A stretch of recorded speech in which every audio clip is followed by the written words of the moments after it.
Today I'm going to be watching this video. It's called How Germany Changed Me 10 Unexpected Ways. So yeah, another experience of someone who's moved to Germany. Let's see how their life has changed the way they are.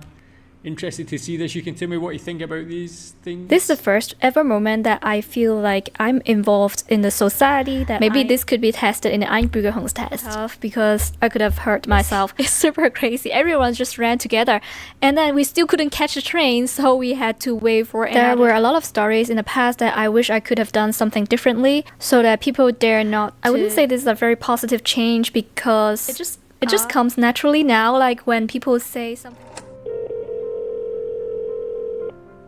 Hello, how are you doing? This is Chloris.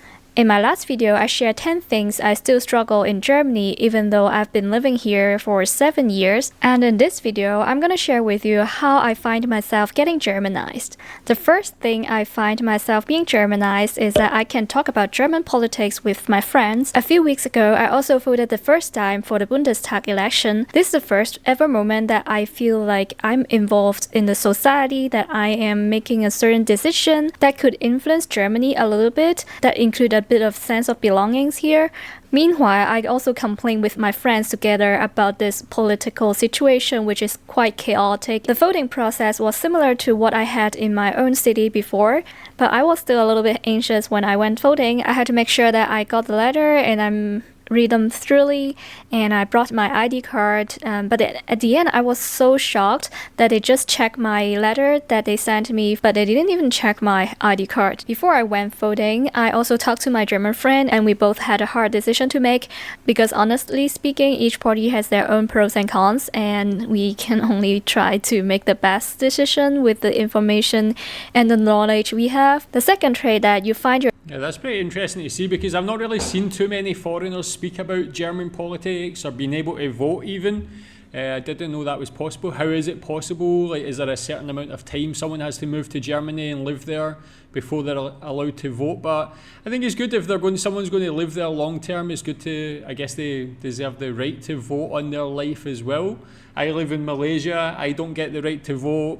Not too bothered, like I'm still a foreigner at the end of the day, so I respect that I cannot, but I think it's good in a way just to like make people more politically educated, take their time to think about the parties and what they can be offered and just make them more invested. I think that's a good thing. Maybe if I was allowed to vote here, I'd become more invested in Malaysian politics, but yeah, that's not to be. So tell me what you think about that. Do you think foreigners should be allowed to vote in a country that they move to?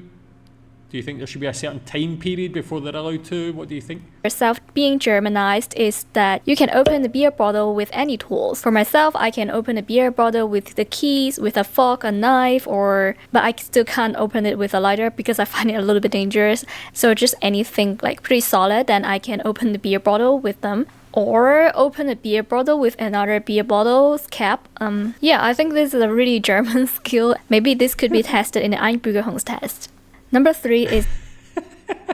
Okay, that's again not something I've seen anybody mention. I've seen people mention like German beer being good and so on, but not actually being able to achieve the skill of opening a beer bottle with like various utensils. Tell me what's the most interesting utensil you've used to open a beer bottle before? That I'm no longer afraid of cold weather. I enjoy outdoor activities more than ever. Like on weekends, I would go hiking with my friends and I can play golf in winter. And I figured out what kind of clothes I should be wearing so that I can be more resistant to the coldness. There is a saying in German, es gibt kein schlechtes Wetter, nur schlechte Kleidung. So that means there's no bad weather, only bad clothing. So in order to avoid winter blues or seasonal depression, I would go for a walk more regularly, hopefully every day. If I can't do every day, at least a few times a week. Then number 4 is... Yeah, that one, I think that saying is quite common in a lot of European countries, and I think it's a good one, definitely. That time of the year is like really nice to go outside, as long as you're wrapped up in kept warm, like to get that fresh winter air.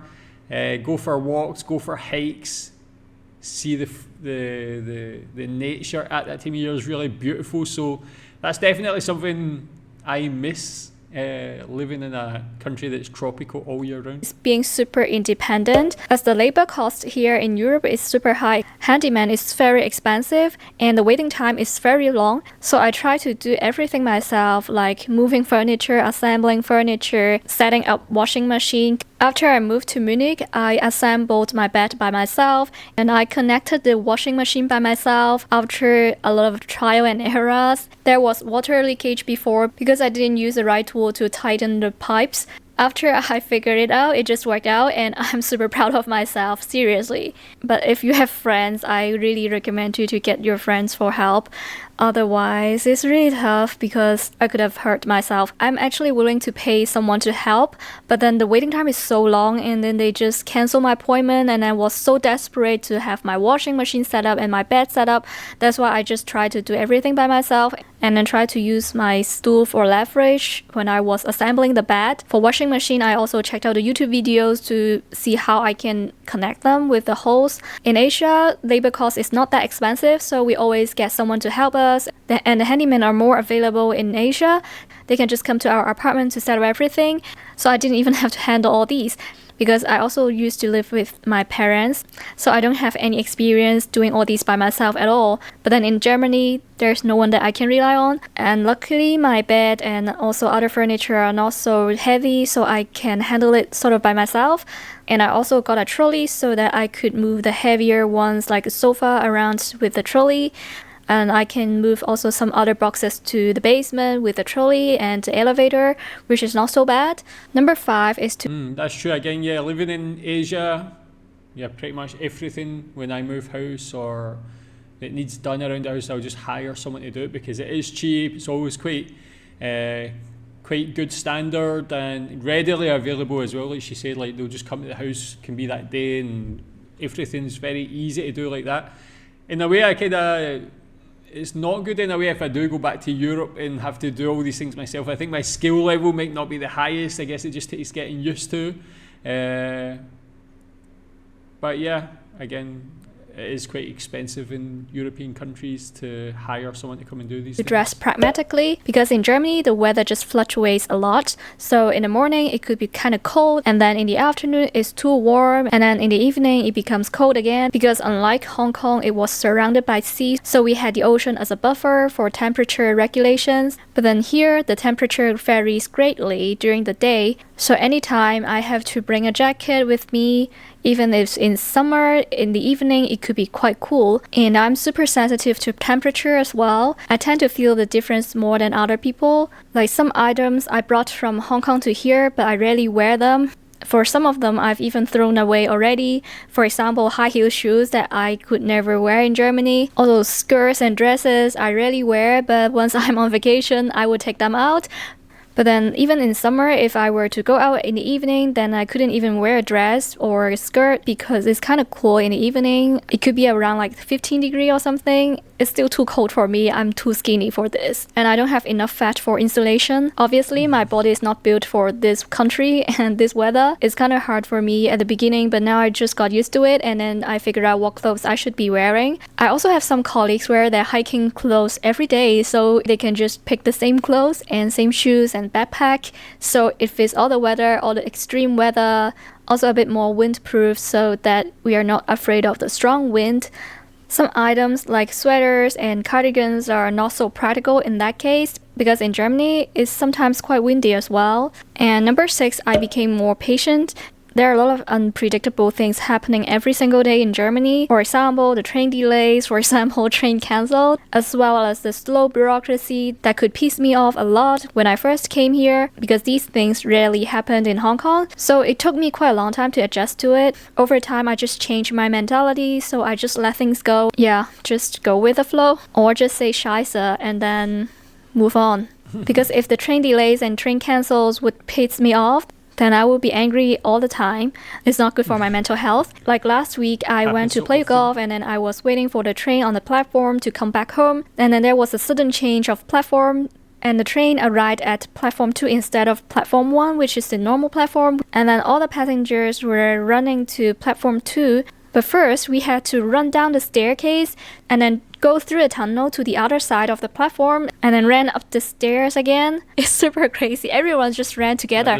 And then we still couldn't catch the train, so we had to wait for another maybe 20 minutes for the next train. This is actually not uncommon and it happens quite frequently. And number 7 is direct communication. Growing up in Asia, I was a bit more people-pleasing. Sometimes I wouldn't express my needs if it could cause some inconvenience.